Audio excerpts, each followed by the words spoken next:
Hola, los saluda Gaby del Instituto Bíblico para la Mujer y el Instituto Bíblico Online, hoy 9 de noviembre, revisando nuevamente nuestro devocional en pos de lo Supremo.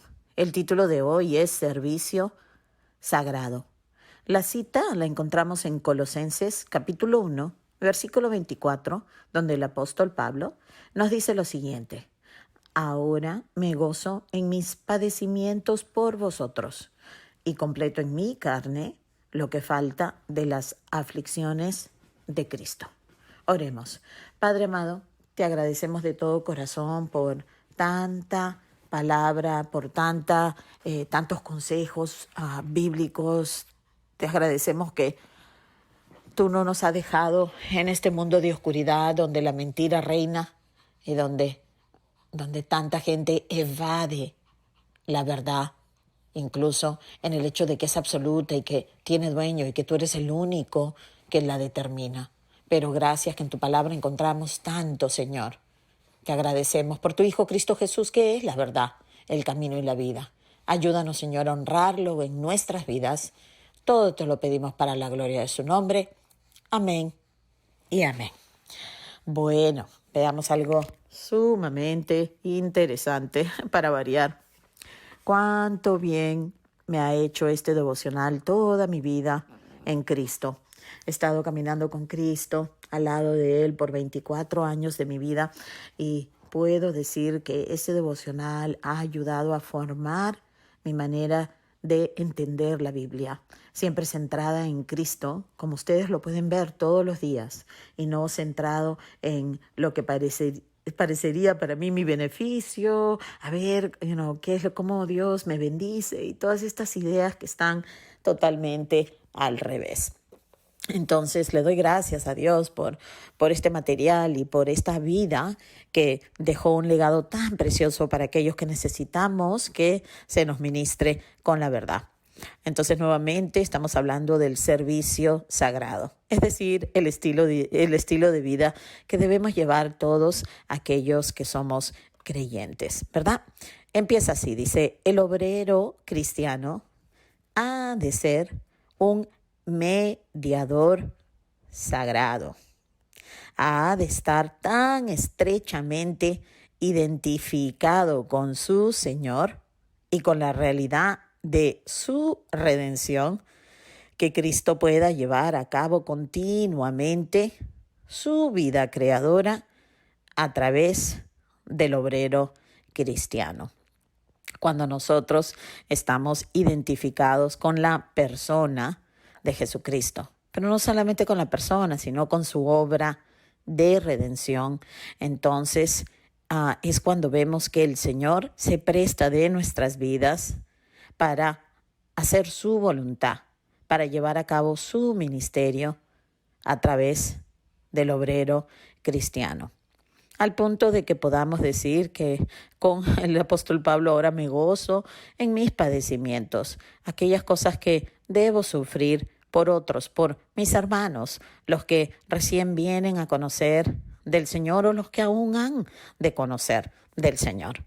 Porque pues de esta manera estamos colaborando, estamos realmente haciendo caso a la comisión que se nos dejó, que el Señor nos dejó claramente declarada en el capítulo 28 de Mateo.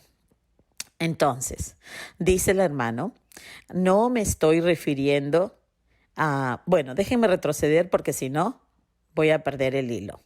Dice otra vez, el obrero cristiano ha de ser un mediador sagrado, ha de estar tan estrechamente identificado con su Señor y con la realidad de su redención que Cristo pueda llevar a cabo continuamente su vida creadora a través de él. No me estoy refiriendo a dos personalidades, es decir, el Señor y el siervo, ¿verdad?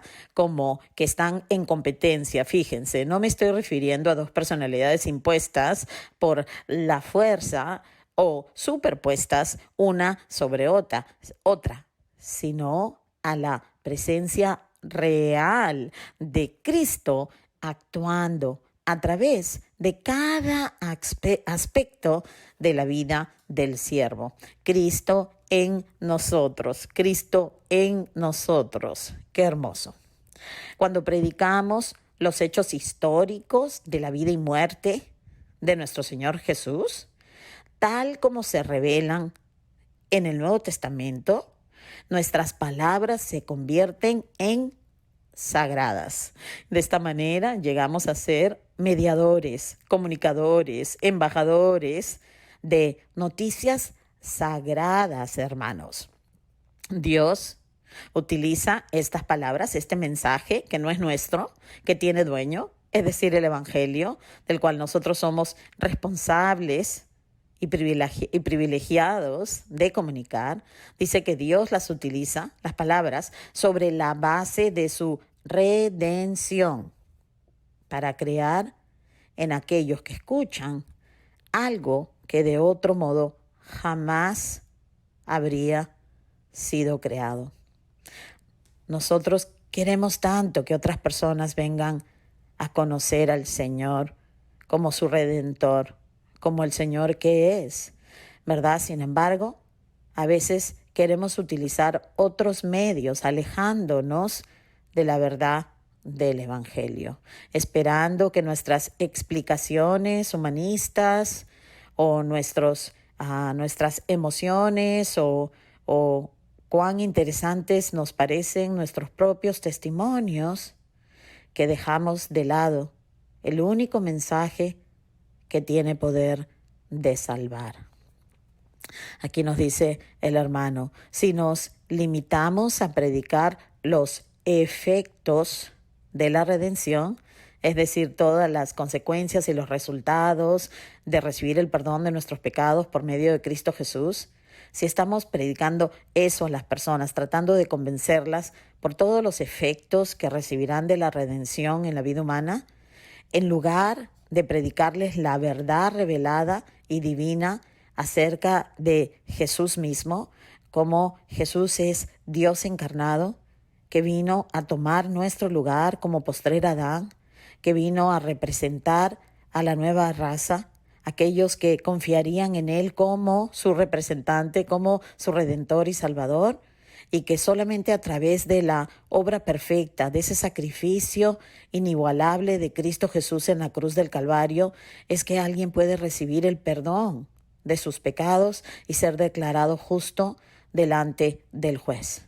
Nosotros no tenemos que explicar cómo todo es ni por qué, aunque lo sepamos, porque Dios nos ha llamado a predicar el Evangelio y debemos depender que solo Él puede abrir los ojos, solo Él puede circuncidar un corazón, solo el Espíritu Santo puede regenerar a un pecador. Entonces, confiaremos más en nuestros testimonios y en lo que a nosotros nos parece que sería más útil para que oiga una persona, que no queremos darle desánimo, sino más bien queremos predicarle los efectos de la redención pensando que así de pronto le darán una oportunidad al Señor. Todo esto lo tenemos al revés y jamás veremos los resultados que tanto decimos que deseamos porque no estamos confiando en Jesús, en su mensaje, en su metodología, en lo que Él nos ha mandado hacer por nuestra parte. De tal modo que vemos aquí que cuando no confiamos en lo que el Señor nos ha dejado, es decir, su nuevamente evangelio, entonces el resultado no es el nuevo nacimiento en los que oyen, sino una religiosidad refinada y superficial.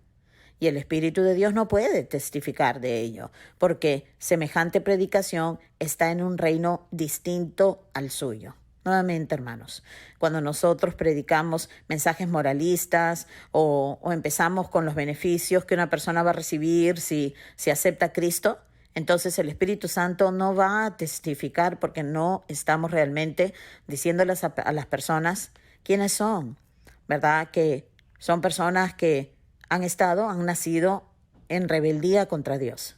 Son personas que han buscado siempre hacer las cosas a su manera, tal como nosotros lo hemos sido también, ¿verdad? Personas que han vivido bajo como una ideología autónoma, pensando que somos independientes, que Dios nos ha dado nuestra vida para hacer con ella lo que mejor nos parezca. Y todo esto debemos decírselos a las personas y decirles que necesitan arrepentirse, porque jamás podrán justificarse por su pecado contra Dios.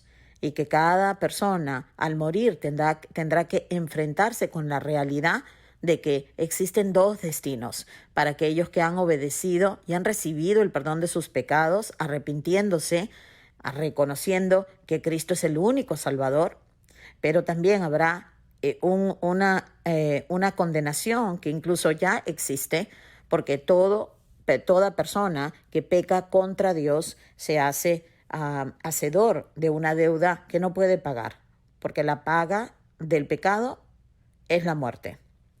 Entonces, esto es lo que nosotros tenemos que compartir antes de darles la buena nueva de que Dios envió a su unigénito a morir por ellos, a pagar su pecado, y que pues estaríamos relativamente locos de no aceptar el perdón de nuestros pecados y vivir con el Señor. Pero asimismo, a veces no confiamos que la persona necesita oír todo esto. Pensamos que lo último que la persona necesita oír es un mensaje deprimente o un mensaje que negativo, como muchas personas suelen usar ese lenguaje hoy por hoy. Pero o vamos a confiar en lo que Dios nos ha dejado escrito en su palabra, o nos vamos a dejar llevar por las novedades de nuestra época. Entonces, dice aquí, hemos de asegurarnos que estemos viviendo en tal armonía con Dios que al proclamar su verdad, Él pueda crear en otros aquellas cosas que solo Él puede hacer. Aquí está. Nosotros no podemos salvar a nadie, no podemos convencer a nadie de pecado. Ese es el ministerio del Espíritu Santo, pero sí podemos predicar el mensaje tal cual se nos ha dado a conocer. Entonces dice, cuando decimos, qué personalidad tan maravillosa, qué persona más fascinante y qué conocimientos tan extraordinarios. Esto es cuando alguien nos está comunicando un mensaje y más estamos centrados en la persona que en Cristo Jesús. Nos pregunta el hermano, ¿qué oportunidad le queda al Evangelio de Dios a través de ese tipo de presentación? No puede fluir por este canal, porque la atracción es al mensajero y no al mensaje. Si una persona cautiva por su personalidad, de personalidad, él toca de atracción, el toque de atracción está en sí mismo. Ok, entonces nuevamente, si yo, por ejemplo, me dedico a contar algún testimonio espectacular de mi vida, entonces las personas se quedan más como mirándome a mí, como diciendo, bueno, eso le pasó a ella, de repente, mira, ella es una chica apasionada. No, mi mensaje debe estar centrado en Cristo y en su obra, de tal modo que yo desaparezco, aún la gente piense como, bueno, esta chica no se le puede, o sea, no tiene otro mensaje que no sea Cristo y Cristo crucificado y Cristo resucitado. Realmente, hermanos, no. Entonces dice aquí el hermano, sin embargo, si se identifica con la personalidad de su Señor, el foco de atracción viene a ser la obra de Cristo. Exactamente lo que acabo de decir. El peligro es gloriarse en los hombres cuando Jesús dice que debemos exaltarlo solo a Él. Jesucristo ha prometido que cuando nosotros lo predicamos a Él y a Él crucificado y resucitado, que Él mismo será el que vaya atrayendo personas hacia sí. Entonces, en nosotros está, ¿confiaremos en Él? ¿Confiaremos en su mensaje? ¿Confiaremos en su obra y su fidelidad registrada desde Génesis hasta el Apocalipsis? ¿Confiaremos en su inmutabilidad, en el hecho de que Él es el mismo ayer, hoy y para siempre, y que jamás abandonará su obra y su ministerio? ¿Confiaremos realmente en Jesús resucitado y en que en que el evangelio fue su idea y esto es lo que él está llevando a cabo?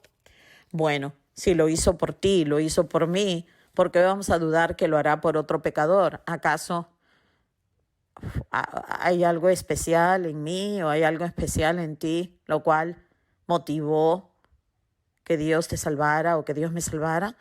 Ciertamente el apóstol Pablo nos deja claramente en su carta a los romanos que no había sobre la tierra uno bueno, ni siquiera uno justo, nadie que buscar a Dios. Si yo conozco a Dios y si tú conoces a Dios, es simplemente porque Él nos andaba buscando y porque a Él le plació revelar quién era su Hijo Cristo Jesús en nosotros. Él es el único que podría habernos corrido el velo de los ojos, habernos dado ojos espirituales que estaban ciegos al nacer, habernos dado la regeneración, el nuevo nacimiento, pues no era que primero nos iba a dar el nuevo nacimiento para que después podamos escoger si sí o si no, porque ya el nuevo nacimiento era la restauración de la vida porque habíamos sido ya comprados y pagados. Piensa bien en lo que significa el evangelio para ti, para mí y para toda persona que necesita el perdón de sus pecados. Entonces, bueno, veamos qué nos corresponde mañana como título es Comunión en el Evangelio. Comunión en el Evangelio. Me encanta la constancia de esta obra, de este devocional, que realmente para mí supera cualquier devocional disponible hoy por hoy. La constancia, el enfoque en Cristo y en su obra, no solo en Cristo, sino en la obra de Cristo Jesús, es impecable. Así que espero que ustedes también lo aprecien y que estén viendo los cambios en su manera de pensar, en su perspectiva, hacia una perspectiva y cosmovisión bíblica, centrada no en el yo, sino en aquel que nos redimió. Amén. Bueno, con esto me despido deseándoles que pasen un lindo día y que Dios los bendiga.